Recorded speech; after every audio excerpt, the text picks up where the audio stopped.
Dr. Zexthera adjusted her bioluminescent crest with visible disdain as she surveyed the crumbling structures before them. The expedition team from the Galactic Archaeological Institute had traveled 14 light-years to reach this forgotten world, only to find what appeared to be the remnants of yet another primitive civilization. Remarkable how these lesser species always think so highly of themselves, she muttered to her colleague, Dr. Vorthclan, whose 6 arms gestured dismissively at the deteriorating concrete and twisted metal. Look at this crude construction. Basic mineral compounds, primitive metallurgy. I've seen more sophisticated architecture from species that never even achieved spaceflight. The research vessel Infinite Wisdom had detected unusual energy signatures from this blue-green planet months ago, leading the team to believe they might discover something significant. Instead, they found only these weathered ruins scattered across several continents. Evidence of a civilization that had apparently destroyed itself through warfare and environmental collapse. The electromagnetic readings were likely just residual radiation from their nuclear conflicts, Dr. Vorthclan concluded, his primary eyes scanning the data tablet while his secondary pair examined a rusted vehicle frame. These humans, as the historical archives call them, seem to have been particularly barbaric. Wars, pollution, resource depletion, the usual trajectory of inferior civilizations. Their junior researcher, SciFi, was documenting the site with her neural recorder when she paused near what appeared to be some kind of transportation hub. Doctor, these design patterns are actually quite intricate. The architectural principles suggest they understood load distribution and— Nonsense, Dr. Zexthera interrupted sharply. Any species capable of advanced engineering wouldn't have extinct themselves in such a pathetic manner.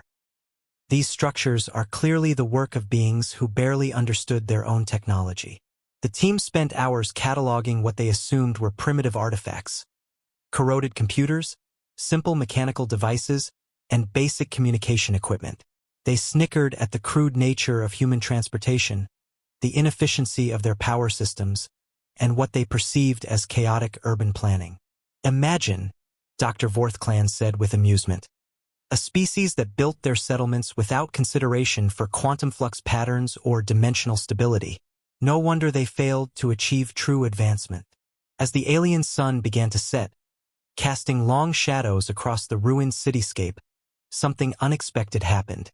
Dr. SpaceOper was examining what appeared to be a simple rectangular panel embedded in a concrete wall when her scanning device detected a faint energy signature. That's odd, she murmured, running her sensor over the surface.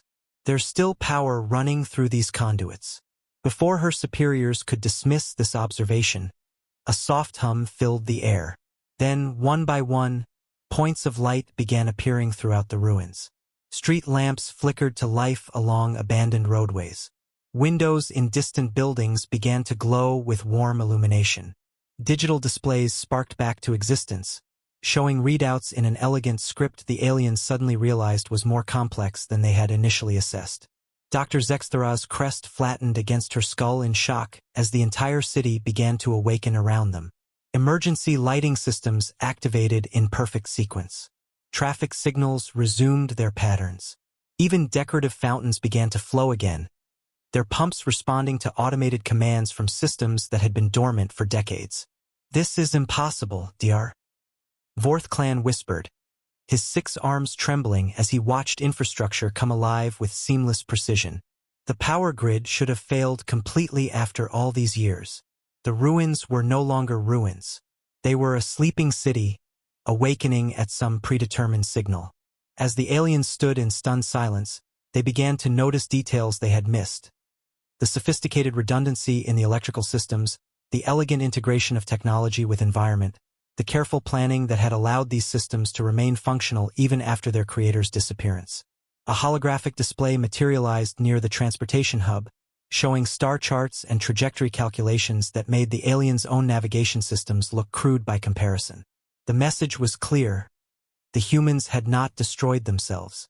They had left. Dr. Zexthera's arrogance dissolved as she realized the terrible truth. They had not discovered the remains of a failed civilization.